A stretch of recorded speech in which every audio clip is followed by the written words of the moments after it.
سے اونچا ہے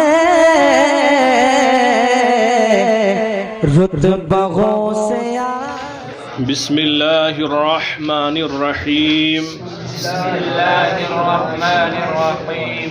وَيَجُوزُ الْفِطْرُ لِشَيْخٍ فَانٍ وَعَجُوزٍ فَانِيَةٍ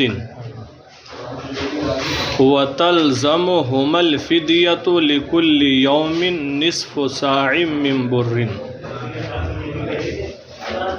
اور شیخ فانی اور عجوز فانیہ کے لیے روزہ نہ رکھنا جائز ہے، اور ان دونوں پر ہر دن کے بدلے نصف ساع گیہوں کا فدیہ واجب ہوگا۔ یہاں سے شیخ فانی اور عجوز فانیہ کا مسئلہ بیان کر رہے ہیں۔ شیخ فانی فنا ہونے والا بوڑھا، عجوز فانیہ، شیخ مانے شیخ کا ایک لغوی معنی ہوتا ہے بوڑھا، اور عجوز مانے بڑھیا۔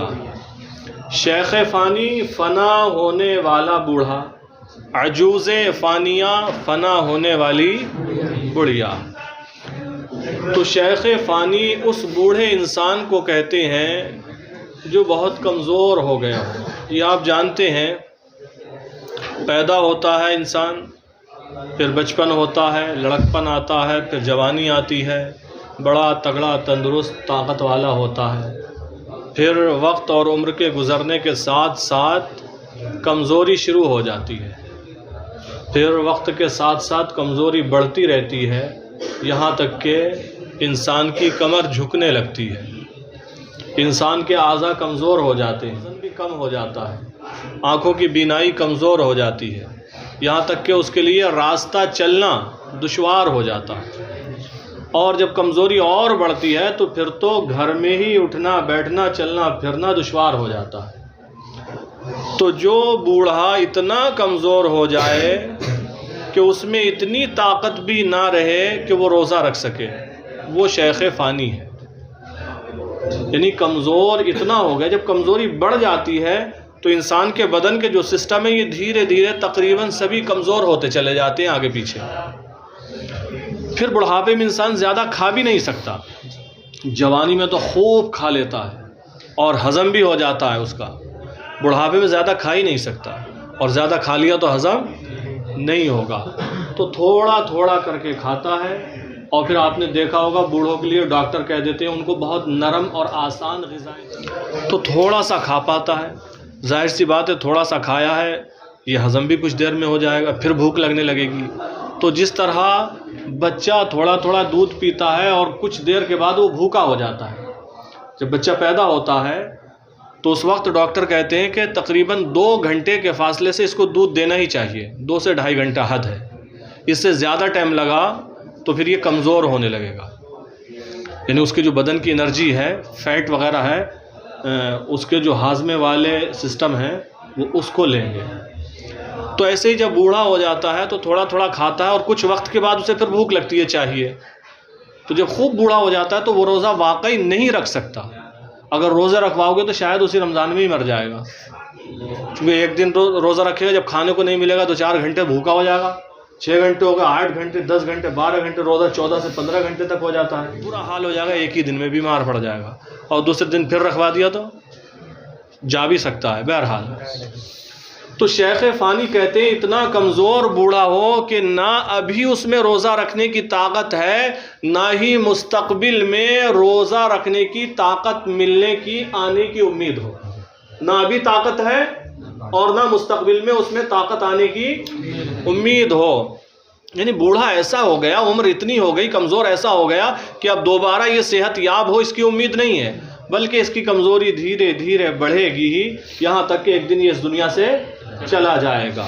تو شیخ فانی وہ بوڑھا ہے جس میں روزہ رکھنے کی طاقت نہ ہو، نہ اب ہو، اور نہ ہی آئندہ اس میں یہ طاقت آنے کی امید ہو، وہ شیخ فانی ہے۔ تو یہ شیخ فانی کی تفصیل تھی۔ اب عجوز فانیہ کو اسی کی جگہ رکھ لو، اس کی بھی عورت جس میں نہ بھی روزہ رکھنے کی طاقت ہے اور نہ ہی مستقبل میں روزہ رکھنے کی طاقت ملنے کی طاقت آنے کی امید ہو۔ پھر بھی فقہاء کرام نے فرمایا کہ ان کے لیے حکم کیا ہے؟ روزہ چھوڑ دیں اور ہر روزے کے بدلے میں ایک فدیہ دیں گے۔ تو نہ ابھی روزہ رکھنے کی طاقت ہو نہ مستقبل میں روزہ رکھنے کی طاقت ان میں پیدا ہو۔ مسئلہ تھوڑا سا پڑھ لیں، ترجمہ کر لیں، پھر اور بتاتے ہیں۔ وَيَجُوزُ الْفِطْرُ لِشَيْخٍ فَانٍ وَعَجُوزٍ فَانِيَةٍ، شیخ فانی کے لیے اور عجوز فانیہ کے لیے روزہ نہ رکھنا جائز ہے۔ اب جب روزہ نہیں رکھیں گے تو کیا معاف ہے؟ نہیں، بلکہ ان کو فدیہ دینا ہوگا، اس کا ذکر کیا۔ وَتَلْزَمُهُمَ الْفِدْيَةُ لِكُلِّ يَوْمٍ نِصْفُ صَاعٍ مِّن بُرٍّ، اور ان دونوں پر ہر دن کے بدلے، لِكُلِّ يَوْمٍ، ہر دن کے بدلے نصف صاع، آدھا فدیہ واجب ہوگا۔ آدھا سا گیہوں کا فدیہ واجب ہوگا۔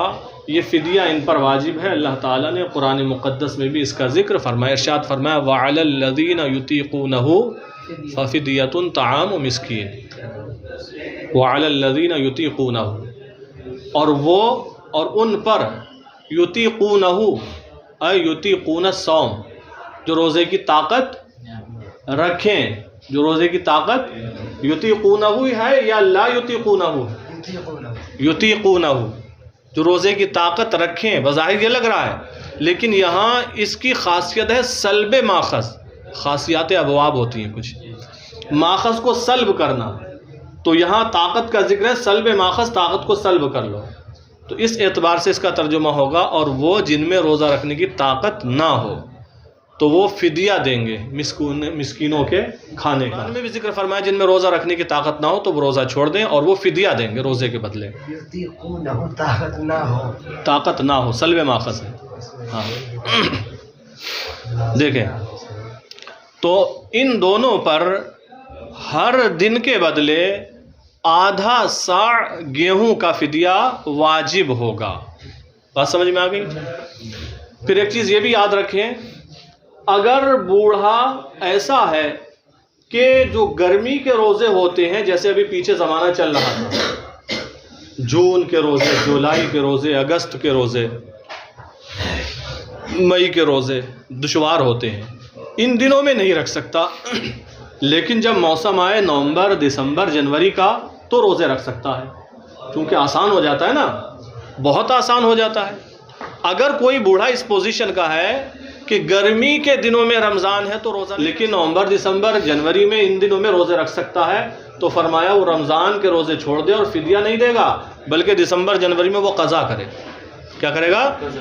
قضا کا حکم ہے، چونکہ یہاں اگرچہ ان دنوں میں نہیں رکھ سکتا لیکن دوسرے دنوں میں قضا کرنے کی طاقت ہے تو روزہ ہی رکھے گا۔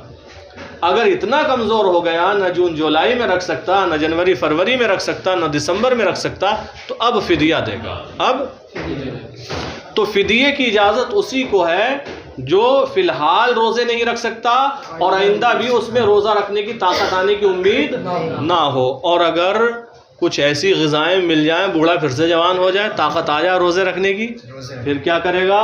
تو فرمایا جو فدیہ دے چکا سب نفلی صدقہ ہو گیا، روزوں کی قضا کرے گا، روزوں کی قضا کرے گا۔ لہذا انہیں غور کرنا چاہیے جو مالدار ہیں اور طاقت ہوتی ہے لیکن وہ فدیہ دیتے ہیں، روزے نہیں رہے، جس موسم میں رمضان ہے اس میں رکھ سکتے ہیں، اگر اس میں نہیں بھی رکھیں گے، اگر جنوری دسمبر میں رکھ سکتے ہیں تو بھی روزے کا حکم ہے، لیکن وہ مالدار ہے نا، وہ بس اپنی عقل سے چلتے ہیں، فدیہ دیتے ہیں، سارا فدیہ ان کا یہ نفلی ہو جائے گا اور قضا ان پر واجب ہے، اگر نہیں کریں گے تو گناہ گار ہوں گے۔ چلیں آگے، اسی سے متعلق ایک مثال دی، اس کو نظیر بنایا، کمن نظر صوم العبد، کمن نظر صوم العبد، جیسے کہ وہ شخص جس نے ہمیشہ کے روزے کی نظر مانی، ہمیشہ کے روزے کی یہ منت مان لی کہ اے پروردگار عالم، میں ہمیشہ جب تک زندہ رہوں گا تیرے لیے روزانہ روزہ رکھوں گا، تو سال بھر میں 5 دن تو روزہ رکھنا حرام ہے، وہ دن ہٹا دو، باقی روزانہ کی اس نے منت مان لی۔ ارے بھائی کیا تجھے پڑی تھی جو تو اتنی بڑی منت مان رہا ہے؟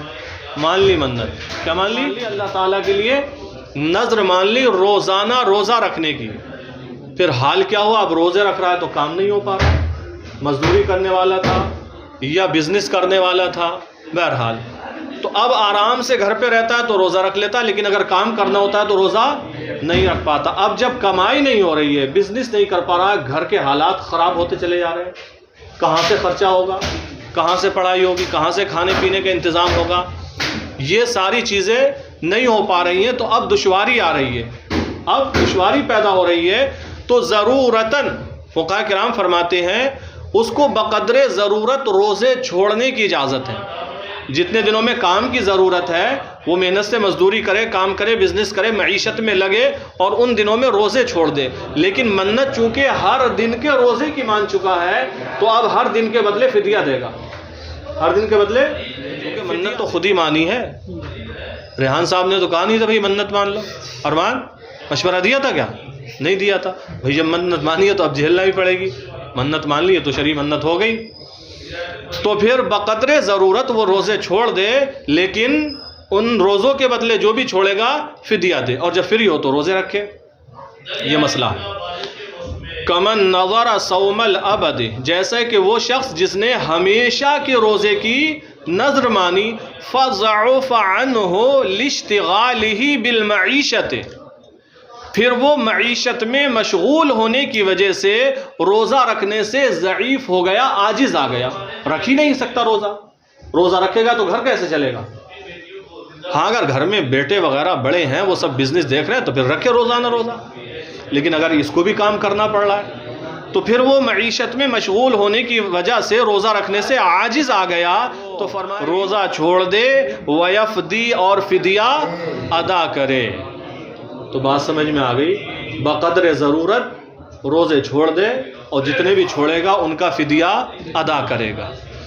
اب حالت تو یہ پہنچ گئی تھی، غریبی آتے آتے جہاں تک پیسہ مال دولت تھا وہ روزے رکھتا رہا، سب ختم ہو گیا۔ اب حالت یہ پہنچ گئی ہے ہی نہیں، فدیہ کہاں سے دے، تنگ دست ہو گیا، اب کھانے کے لالے پڑ رہے تھے تو اب محنت مزدوری کر رہا ہے روزے چھوڑ چھوڑ کے، تو اب ہے ہی نہیں اس کے پاس، اتنا بھی نہیں ہے کہ فدیہ دے سکتا ہے، اتنا بھی انتظام نہیں ہے کہ فدیہ دے سکتا ہے، تو کیا کرے؟ تو اللہ تعالیٰ سے معافی طلب کرے، اور اس کے حق میں، اللہ کے حق میں جو کوتاہی اس سے ہو رہی ہے اس کی وجہ سے وہ اللہ تعالیٰ سے معافی چاہے، اللہ تعالیٰ سے معافی اور مغفرت طلب کرے، یہ بیان کیا۔ فَإِن لَّمْ يَقْدِرْ عَلَى الْفِدْيَةِ، عسرت تنگ دستی، پھر اگر اپنی تنگ دستی کی وجہ سے فدیے پر وہ قادر نہ ہو تو کیا کرے؟ یستغفر اللہ تعالی، اللہ تعالیٰ سے مغفرت طلب کرے، ویستقیلہ، اور اس سے معافی چاہے، اللہ کے حق میں جو کوتاہی ہوئی اس سے معافی چاہے۔ یستقیل، یہ قیل سے ہے، اس کا مادہ کیا ہے؟ قاف یا لام، قاف واو لام قول سے نہیں ہے، قیل سے ہے۔ یستقیل کا معنی ہوتا ہے جیسے کہا جاتا ہے استقال عثرتہ، اس نے اپنی لغزش سے معافی چاہی، اس نے اپنی لغزش سے معافی چاہیے، تو اللہ کے حق میں جو کوتاہی ہو رہی ہے اس سے معافی طلب کرے، اللہ تعالیٰ سے مغفرت طلب کرے۔ اب دوسرا مسئلہ، وَلَوْ وَجَبَتْ عَلَيْهِ كَفَّارَةُ يَمِينٍ أَوْ قَتْلٍ فَلَمْ يَجِدْ مَا يُكَفِّرُ بِهِ مِنْ عِتْقٍ وَهُوَ شَيْخٌ فَانٍ أَوْ لَمْ يَصُمْ حَتَّى يَجُوزُ لَهُ الْفِدْيَةُ۔ وَلَوْ وَجَبَتْ عَلَيْهِ كَفَّارَةُ يَمِينٍ أَوْ قَتْلٍ، اگر اس کے اوپر قسم کا کفارہ یا قتل کا کفارہ واجب ہوا، کسی بھی انسان پر قسم کا کفارہ یا قتل کا کفارہ واجب ہوا، تو قسم کا کفارہ کیا ہے؟ قسم کا کفارے کے بارے میں فرمایا گیا، اللہ تعالیٰ نے ارشاد فرمایا فَكَفَّارَتُهُ إِطْعَامُ عَشَرَةِ مَسَاكِينَ مِنْ أَوْسَطِ مَا تُطْعِمُونَ أَهْلِيكُمْ أَوْ كِسْوَتُهُمْ أَوْ تَحْرِيرُ رَقَبَةٍ، تو جو تم عمدن قسم کھاؤ تو اس کا کفارہ یہ ہے کہ درمیانی کھانا جو تم کھاتے ہو یہ 10 مسکینوں کو کھلاؤ۔ کتنے؟ یا کھانا نہیں کھلا سکتے ہو تو 10 مسکینوں کو کپڑے پہنا دو، ایک ایک سیٹ دے دو، یا پھر ایک غلام آزاد کرو۔ یہ 3 آپشن دیے ہیں، جو چاہو ان میں سے آپ اس پر عمل کرو۔ اور اگر یہ نہیں کر سکتے، فَمَن لَّمْ يَجِدْ، جو یہ نہ پائے، یعنی نہ کھانا کھلا سکتے، نہ کپڑے پہنا سکتے 10 مسکینوں کو، نہ غلام آزاد کر سکتے، تو فرمایا گیا تو 3 روزے رکھے۔ کتنے؟ تو 3 روزے رکھے۔ کتنے روزے رکھے؟ ایک بات یاد رہے، جو اصل کفارہ ہے یا تو کھانا کھلانا ہے 10 مسکینوں کو، یا کپڑے پہنانا ہے 10 مسکینوں کو، یا ایک غلام آزاد کرنا ہے۔ اس پر قدرت نہیں ہے، نہ کپڑے پر، نہ کھانے پر، غلام آزاد کرنے پر قدرت نہیں ہے، تو حکم دیا اس کے بدل کے طور پر تو 3 روزے رکھو۔ کتنے؟ ٹھیک ہے۔ قتل کا کفارہ، کسی نے قتل کر دیا کسی کو اگر قتل کیا تو فرمایا گیا ہے کہ ایک مومن غلام آزاد کرے، جو دیت ہے وہ تو الگ، ایک مومن غلام آزاد کرے۔ اگر غلام آزاد کرنے پر قدرت نہیں ہے تو فرمایا گیا لگاتار 2 مہینے کے روزے رکھے۔ تو اصل کفارہ یہاں بھی تھا غلام آزاد کرنا، جب اس پر قدرت نہ ہو تو اس کا بدل بیان کیا گیا 2 مہینے کے لگاتار۔ قسم والے میں بھی اصل کفارہ دوسرا تھا، یا تو کپڑے پہنانا، کھانا کھلانا، غلام آزاد کرنا، یہ نہیں کر سکتا تو 3 روزے رکھے۔ تو یہاں پر دیکھیے کفارہ چاہے قسم کا ہو یا قتل کا ہو، اس میں روزہ رکھنا کیا ہے؟ اصل کفارہ نہیں، کفارے کا بدل ہے۔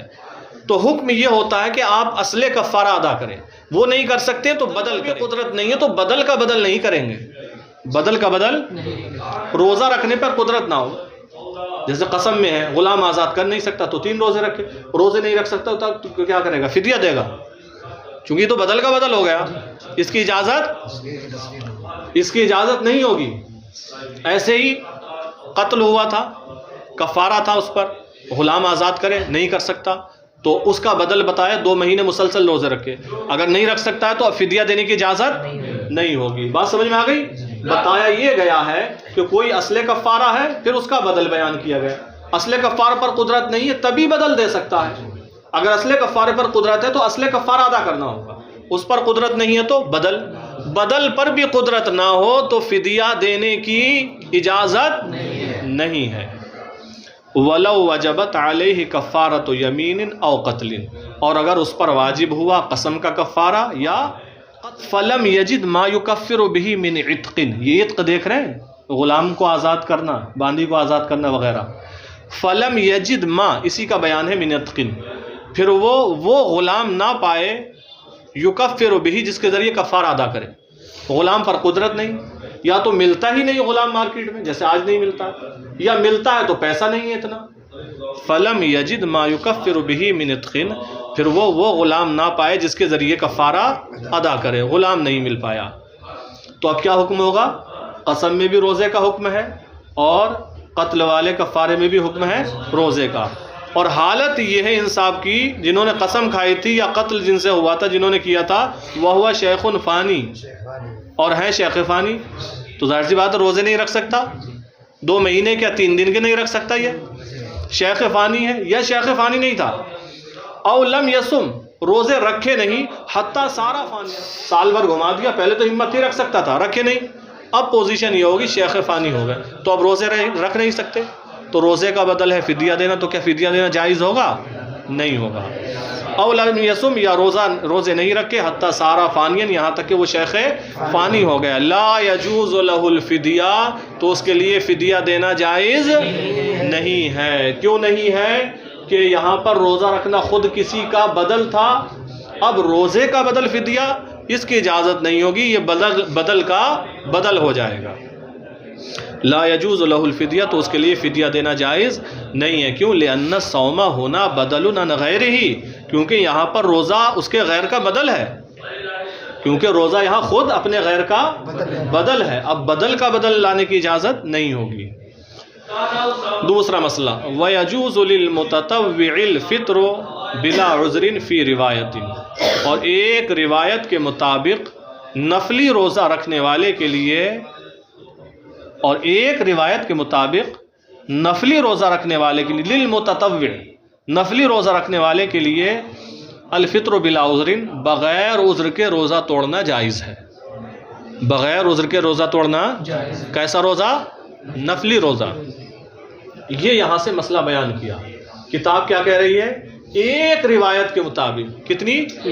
ایک روایت کے مطابق نفلی روزہ رکھنے والے کے لیے بغیر کسی عذر کے روزہ توڑنا جائز ہے. لیکن صحیح یہ ہے کہ بغیر عذر کے روزہ اگرچہ نفلی ہو توڑنے کی اجازت نہیں ہے. بھئی جب کوئی عذر ہی نہیں ہے تو کیوں روزہ توڑ رہے ہو؟ صحیح. اسی لیے انہوں نے بھی کہا فی روایتن، ایک روایت کے مطابق، جبکہ اور فقہاء کرام نے فتویٰ یہ عذر نہیں ہے تو نفلی روزہ توڑنے کی اجازت نہیں ہے، نفلی روزہ توڑنا جائز نہیں ہے. مسئلہ سمجھ میں آ گیا؟ یہ ایک روایت کے مطابق ہے صرف. وَيَجُوزُ لِلْمُتَطَوِّعِ الْفِطْرُ بِلَا عُذْرٍ فِي رِوَایَةٍ، اور ایک روایت کے مطابق نفلی روزہ رکھنے والے کے لیے بغیر عذر کے روزہ توڑنا جائز ہے. لیکن فتویٰ اس پر ہے کہ بغیر عذر کے روزہ توڑنا جائز نہیں ہے اگرچہ نفلی ہو.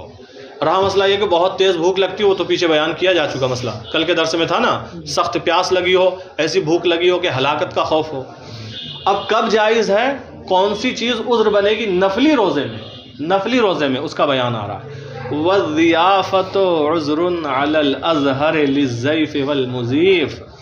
والضیافت، اور دعوت، عذر ہے، علی الازہر، اظہر قول کے مطابق، اظہر قول کے مطابق دعوت روزہ توڑنے کے لیے. کس کے لیے؟ للضیف، مہمان کے لیے، والمضیف، اور میزبان کے لیے.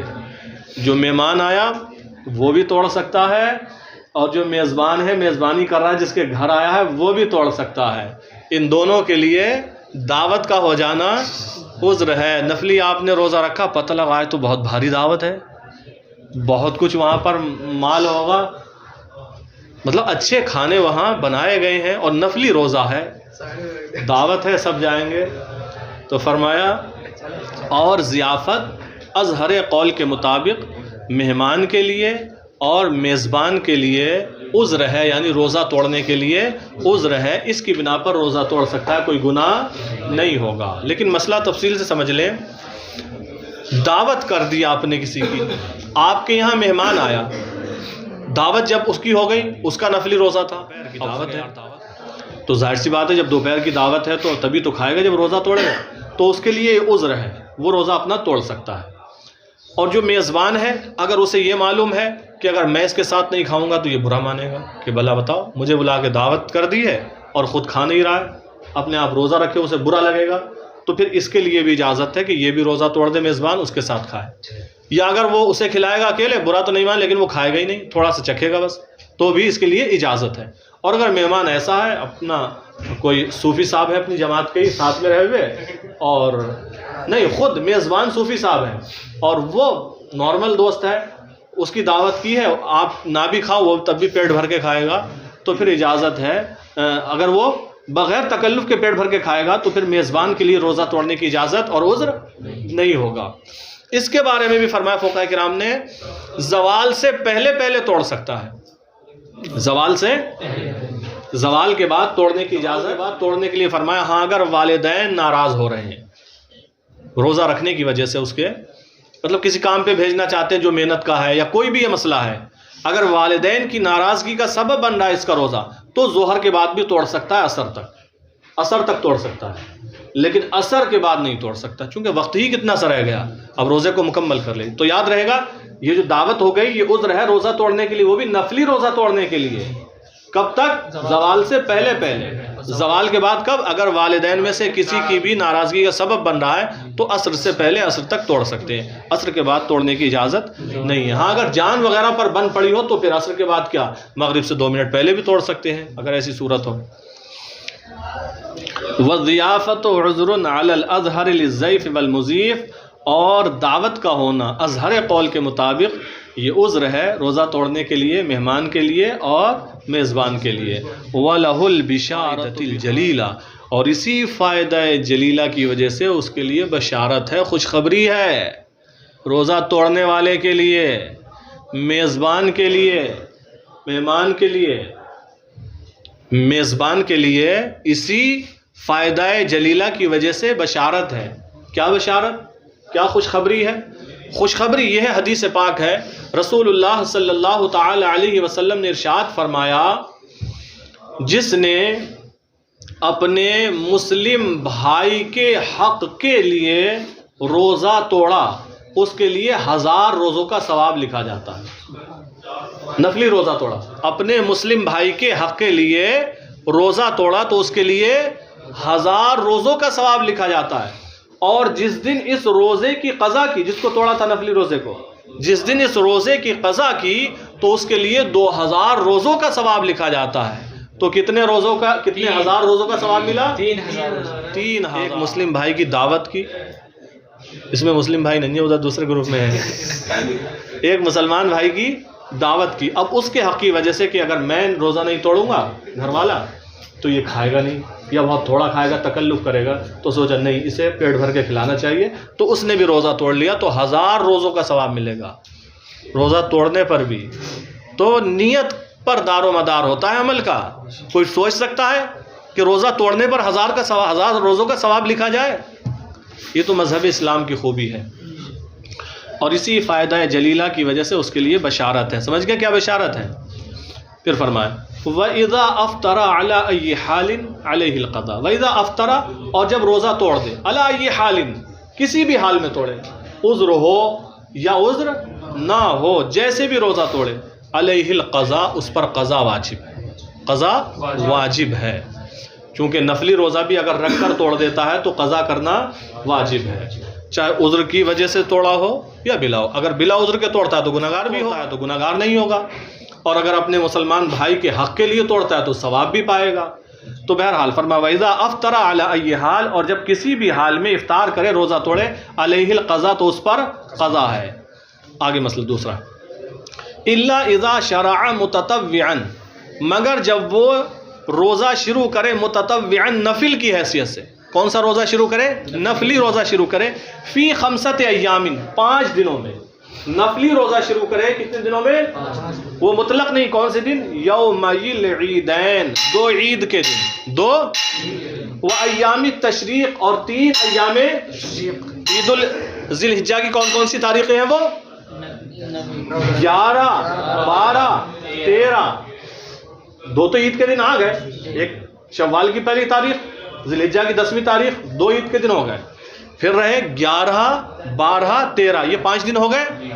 تو ان کے بارے میں فرمایا الا اذا شرع متطوعا فی 5 ایام، مگر جب وہ نفل کی حیثیت سے 5 دنوں میں روزہ شروع کرے۔ وہ 5 دن کون سے؟ یوم کے دن، عید الفطر، عید الاضحیٰ، و ایام تشریق، اور 3 ایام کون کون سی تاریخ ذی الحجہ کی؟ 11، 12، 13۔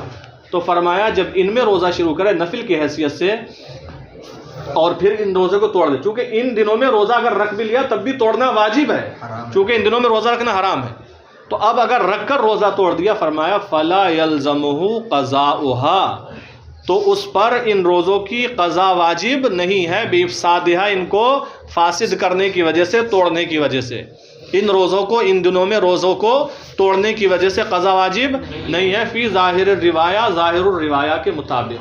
تو اگر ان 5 دنوں میں سے کسی بھی دن نفلی روزہ رکھا تو واجب ہے کہ توڑ دے، اور جب توڑ دے گا تو اس روزے کی قضا واجب، ویسے تو جب بھی روزہ توڑے گا جو بھی قضا واجب ہے، لیکن یہ 5 دن ایسے ہیں ان میں اگر روزہ رکھا تو حکم ہے توڑ دے، اور توڑ دے گا فاسد کر دے گا تو قضا واجب نہیں ہوگی، ظاہر الروایہ کے مطابق فتویٰ بھی اسی پر ہے۔